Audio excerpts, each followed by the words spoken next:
Saya alhamdulillah Pak, Bu, karena mempelajari Quran, saya dakwah kepada orang non muslim itu dengan metode yang tepat, itu mudah. Saya kadang-kadang sekali dialog, 2 kali dialog itu sudah masuk Islam. Alhamdulillah. Justru pengalaman dakwah saya yang susah mengislamkan orang Islam. Mengislamkan orang Islam itu lebih sulit daripada mengislamkan orang Kristen. Asal tahu tekniknya. Seperti tadi, di mana keunggulan agama Islam itu? Wow, dari segi namanya saja, nama saja Islam itu sudah unggul kok, nama aja. Allah milih nama agama kita Islam, agama nama yang netral, Islam yang tidak disandarkan kepada nama tokoh, tidak disandarkan nama suku, tidak disandarkan kepada nama daerah. Islam, nama yang netral. Suku apapun, bangsa apapun bisa masuk Islam karena namanya Islam artinya keselamatan. Betul? Coba agama Yahudi dan netral, namanya Yahudi, disandarkan kepada suku. Berarti yang boleh beragama Yahudi hanya orang Yahudi. Zalim tidak itu? Lalu orang lain tidak boleh beragama Yahudi. Agama apa itu? Cuma kepada orang tertentu saja boleh beragama. Ini aja sudah nggak benar. Betul tidak? Nasrani juga disandarkan kepada nama tempat, Nazaret. Tapi Islam itu Masya Allah. Nah saya dakwah dokter ke NTT, rame-rame orang tua di sana menyerahkan ke saya anaknya untuk diislamkan. Ayah ibunya Katolik, anaknya disuruh masuk Islam. Kenapa? Karena metode dakwah saya mengikuti Quran tadi. Oh, dulu waktu di Kristen begitu juga caranya. Cuma saya pindahkan ke Islam. Bagus itu. Saya pergi ke NTT itu bawa nenteng banyak saya uang. Saya kalau ke NTT bawa uang banyak saya. Karena saya suka nolong orang-orang di sana. Oh, tidak ada air, saya bangunkan dia sarana air. Oh, Islam begitu ya? Iya. Islam itu agama yang kasih sayang. Jadi kalau kita menawarkan kepada seseorang harus ada buktinya. Kita katakan Islam agama yang kasih sayang. Buktinya mana? Ada orang susah dibantu. Itu Islam. Akhirnya berebut orang masuk Islam. Subhanallah. Sudah tahulah berapa kali saya debat sama tokoh-tokoh Kristen. Dengan Saifuddin Ibrahim 2 kali saya. Dengan Murtadin berapa kali. Sering saya. Dan itu kita publish di YouTube. Ya. Berapa banyak orang masuk Islam gara-gara debat itu. Subhanallah. Jadi kalau Anda mengikuti metode Quran berhasil insya Allah. Maka jangan ujuk-ujuk sudah jadi penceramah. Belajar dululah, luangkan waktu dulu belajar sama Dr. Ali. Saya pun nanti izin dokter, saya mau berguru sama antum. Ya, tolong siapkan waktu buat anak belajar sama antum. Ya, saya di mana ada orang alim saya datangi itu, saya berguru. Tadi dokter nanya saya, antum di mana sekolahnya? Saya bilang, tidak ada sekolah saya. Belajar di mana? Di jalanan saja. Guru saya, siapa yang jumpa dengan orang alim, saya berguru sama mereka. Tidak pernah saya di kampus-kampus begitu, sedikit sekali. Maka saya tidak punya titel saya. Ya, saya ini belajarnya di jalanan. Kenapa? Karena tidak ada waktu lagi belajar di kampus. Saya ngasuh pesantren mualaf gratis masalahnya. Kalau bayar enak saya bisa belajar lagi. Harus mikirin makan dia, mikirin kuliah dia. Biarlah mereka yang kuliah. Saya biarinlah saya begini aja lah. Ya, kita berkhidmat terhadap Islam. Sebelum kita lanjut, jangan lupa like, comment, subscribe, dan nyalakan notifikasinya agar tidak ketinggalan info terbaru lainnya. Semoga bermanfaat.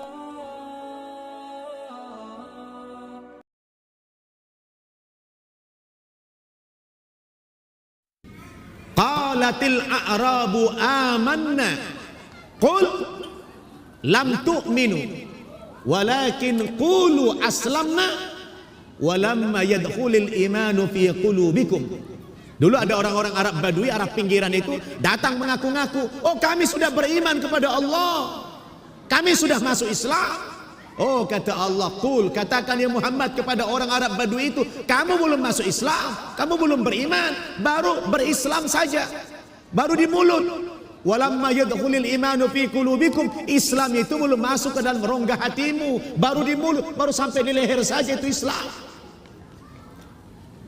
Jadi tidak mudah pindah agama itu. Kalau masuk Islam harus rela diatur.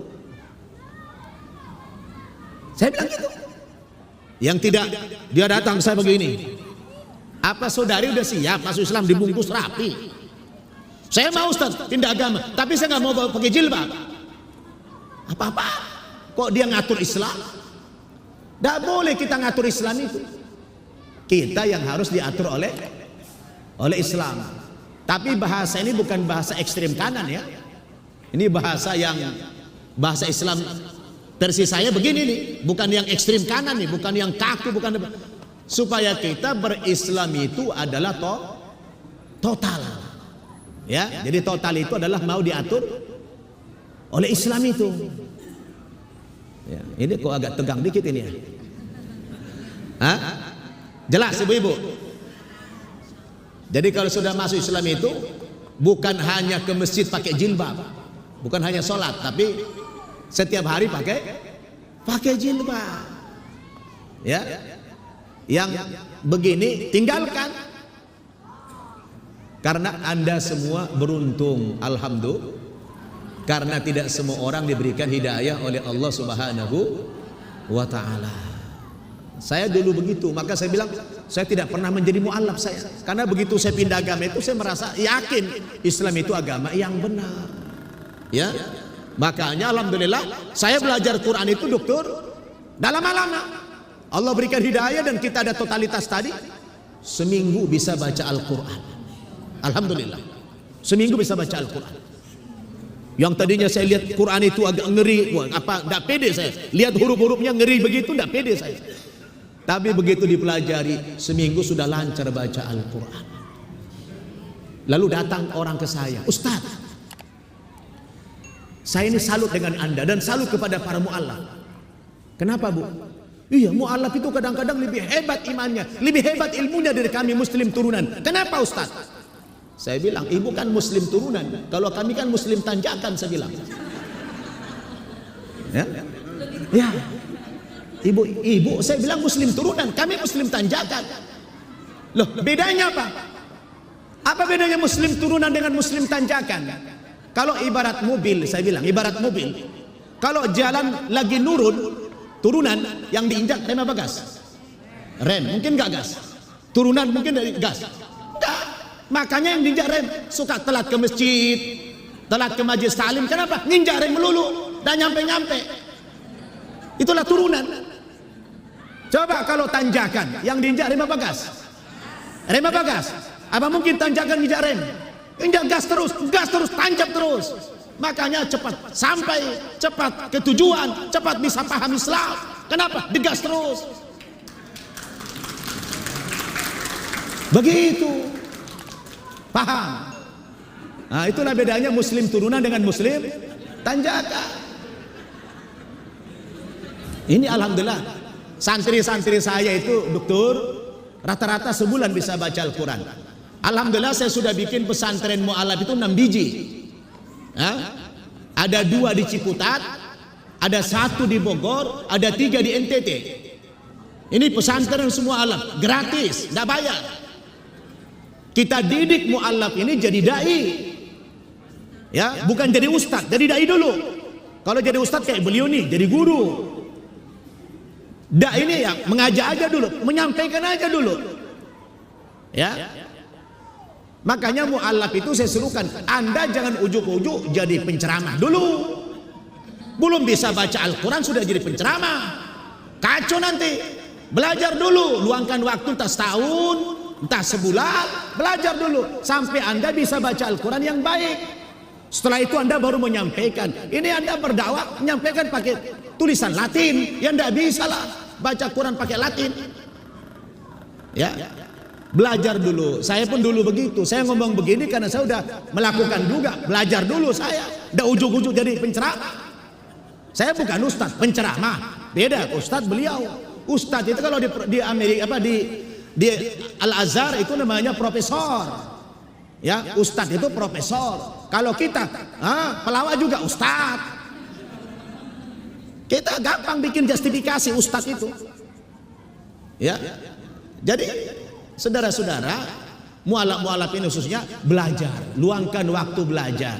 Tempat kita ada, siap untuk menerima mu'alaf belajar, gratis. Ya.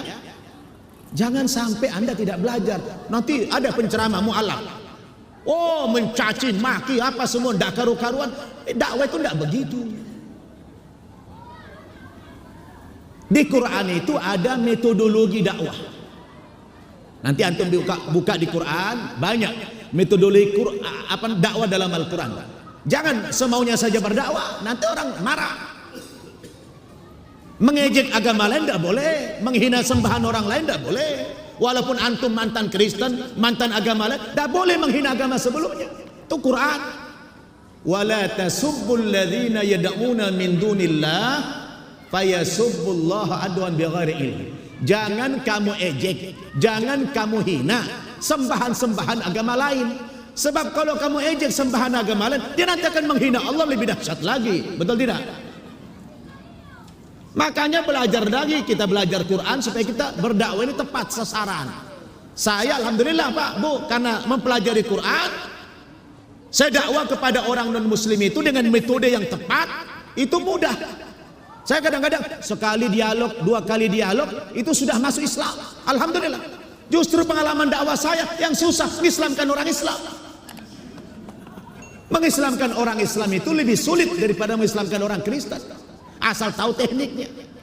Maka di Quran itu surat An-Nahl ayat 125 Allah mengajarkan kita tentang metode dakwah.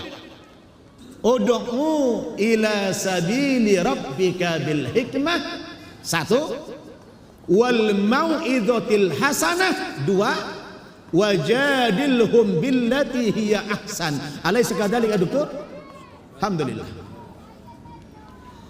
Kita ini harus mengikuti metode Quran kalau mau benar.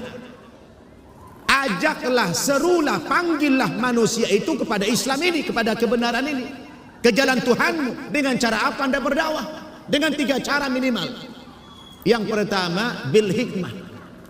Apa itu bil hikmah? Bil ilmi, dengan ilmu, dengan dalil, dengan hujah, dengan konsep, bil Quran, bis sunnah. Lalu siapa segmen dakwah kita yang Anda berdakwah kepada mereka dengan ilmu? Ini orang-orang tertentu ini, orang-orang intelektual dari kalangan non muslim. Tidak bisa antum dakwahi dia dengan pakai sembako, itu tidak bisa. Kayaan dia dari kita. Antum ngajak orang ke Islam pakai sembako tidak laku, karena dia orang-orang hebat, orang-orang pintar, intelektual, kaya. Orang ini didakwahi tidak bisa dengan sembako. Anda dakwah kepada mereka dengan ilmu, betul? Seperti tadi, di mana keunggulan agama Islam itu? Wow, dari segi namanya saja, nama saja Islam itu sudah unggul kok, nama aja. Allah milih nama agama kita Islam, agama nama yang netral, Islam yang tidak disandarkan kepada nama tokoh, tidak disandarkan nama suku, tidak disandarkan kepada nama daerah.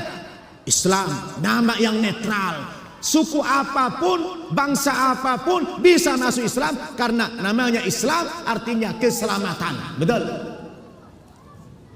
Coba agama Yahudi dan netral, namanya Yahudi, disandarkan kepada suku, berarti yang boleh beragama Yahudi hanya orang Yahudi. Zalim tidak itu? Lalu orang lain tidak boleh beragama Yahudi. Agama apa itu? Cuma kepada orang tertentu saja boleh beragama. Ini aja sudah nggak benar. Betul tidak? Nasrani juga disandarkan kepada nama tempat, Nazaret.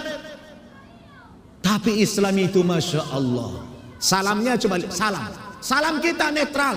Assalamualaikum warahmatullah. Pagi, siang, sore, malam.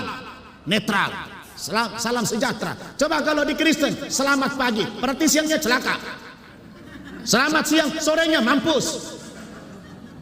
Maka ada cerita, dokter, ada orang Batak, anaknya kuliah di Amerika. Pagi-pagi dia telepon anaknya, selamat pagi nak. Kata anaknya, maaf di sini sudah malam. Netral tidak? Udah nggak netral lagi. Tapi kalau assalamualaikum warahmatullah, itu netral. Lihat ritual tempat ibadahnya orang Islam, seluruh dunia sama, menghadap ke kiblat. Bacaannya sama, syaratnya sama, gerakannya sama, semua sama Islam itu. Coba Anda di Kristen, pergi ke Amerika, kacau, tidak bisa bahasa Inggris, tidak bisa ibadah. Belum lagi tata cara ibadahnya beda, betul? Subhanallah, Islam itu agama yang luar biasa. Anda bersyukur kepada Allah, tidak diberikan Islam kepada semua manusia, betul? Subhanallah. Maka berdakwah itu dengan ilmu. Orang siapa? Orang yang intelektual tadi didakwah ke ilmu, pakai konsep. Baru yang kedua apa? Wal mau'idhu al hasanah. Apa ini? Oh, dia butuh contoh-contoh yang konkret. Antum dakwahi orang-orang di kampung sana yang tidak sekolah, pakai ilmu kayak tadi, dah masuk akal dia itu. Ditolak sama dia. Kenapa? Dah sekolah dia. Tapi kalau antum datang bawa sembako, diterima sama dia. Nah, saya dakwah dokter ke NTT. Rame-rame orang tua di sana menyerahkan ke saya anaknya untuk diislamkan. Ayah ibunya Katolik, anaknya disuruh masuk Islam. Kenapa? Karena metode dakwah saya mengikuti Quran tadi. Oh, dulu waktu di Kristen begitu juga caranya. Cuma saya pindahkan ke Islam. Bagus itu. Saya pergi ke NTT itu bawa menteng banyak saya uang. Saya kalau ke NTT bawa uang banyak saya. Karena saya suka nolong orang-orang di sana. Oh, tidak ada air, saya bangunkan dia sarana air. Oh, Islam begitu ya? Iya. Islam itu agama yang kasih sayang. Jadi kalau kita menawarkan kepada seseorang harus ada buktinya. Kita katakan Islam agama yang kasih sayang. Buktinya mana? Ada orang susah dibantu. Itu Islam. Akhirnya berebut orang masuk Islam. Subhanallah. Caranya gitu, butuh yang konkret. Jadi tidak semuanya kita dakwah dengan ilmu. Ada yang didakwah dengan apa? Dengan hal. Ya, dengan dakwah-dakwah yang konkret. Baru yang ketiga apa? Ini juga kita lakukan. Wajadilhum billati ahsan. Dengan jidal, dengan debat, dengan dialog. Antum sudah tahu lah berapa kali saya debat sama tokoh-tokoh Kristen. Dengan Saifuddin Ibrahim 2 kali saya. Dengan Murtadin berapa kali? Sering saya. Dan itu kita publish di YouTube. Ya. Berapa banyak orang masuk Islam gara-gara debat itu. Subhanallah. Jadi kalau anda mengikuti metode Quran berhasil insya Allah. Maka jangan ujuk-ujuk sudah jadi penceramah. Belajar dululah, luangkan waktu dulu belajar sama Dr. Ali. Saya pun nanti izin dokter, saya mau berguru sama antum. Ya, tolong siapkan waktu buat anak belajar sama antum. Ya, saya di mana ada orang alim saya datangi itu, saya berguru. Tadi dokter nanya saya, antum di mana sekolahnya? Saya bilang tidak ada sekolah saya, belajar di mana? Di jalanan saja. Guru saya, siapa yang jumpa dengan orang alim, saya berguru sama mereka. Tidak pernah saya di kampus-kampus begitu, sedikit sekali. Maka saya tidak punya titel saya. Ya, saya ini belajarnya di jalanan. Kenapa? Karena tidak ada waktu lagi belajar di kampus. Saya ngasuh pesantren mualaf gratis masalahnya. Kalau bayar enak saya bisa belajar lagi. Harus mikirin makan dia, mikirin kuliah dia. Biarlah mereka yang kuliah. Saya biarinlah saya begini aja lah. Ya, kita berkhidmat terhadap Islam. Maka belajar agamanya sama orang-orang kayak beliau ini. Saya kalau ada orang ceramah itu saya simak, saya masukkan dalam hati saya, langsung saya datangi. Ustadz Adi Hidayat itu setara dengan masih dengan anak saya umurnya itu. Tapi kalau saya jumpa dengan dia, saya cium tangannya. Saya murid antum, antum guru saya. Ya, jadi bukan apa, kita takzim sama guru-guru. Maka saya sarankan kepada mu'allaf ini, antum meluangkan waktu belajar. Ya. Luangkan waktu belajar. Bagus antum jadi penceramah, tapi harus punya modal. Jangan ceramah tidak punya modal. Modalnya pakai Latin, bahaya. Ya, bahaya pakai Latin itu. Taib. Seperti kata beliau tadi, banyak hal yang mau kita sharing, tapi waktu juga yang membatasi. Jadi ini memang wilayah saya ini dokter, wilayah saya memang bikin mu'alaf inilah. Ya. Kalau bagian mu'alaf saya berani menyampaikan yang hak. Tapi kalau udah di atas itu tidak berani lagi saya sudah. Saya harus mendengarkan saya ya. Masya Allah. Paham tuh? Paham tuh? Wah deh. Jelas semuanya? Apanya yang jelas? Masuk Islam totalitas. Masuk Islam itu utuh, jangan tanggung-tanggung, harus rela diatur sama Islam. Kalau antum sudah menyerahkan diri kepada Islam secara totalitas, Allah akan bimbing kalian di jalan Allah Subhanahu wa taala. Nanti Allah akan mudahkan kalian di dalam mempelajari agamanya. Sebab agama Islam ini mukjizat. Islam ini mukjizat. Tidak terlalu Al-Quran mukjizat. Tidak perlu antum harus, Ustaz, kecerdasan saya, IQ saya di bawah 70 Ustaz, rendah sekali. Oh, itu si apa namanya Fajar. Fajar itu adalah idiot. Fajar itu otaknya sudah lumpuh Fajar, tapi dia bisa hafal Quran 30 juz. Kenapa? Orang yang lumpuh otak saja bisa hafal Quran. Kenapa? Kata beliau tadi, karena Al-Quran itu adalah mukjizat. Wallahu a'lam bishawab. Wassalamualaikum warahmatullahi wabarakatuh.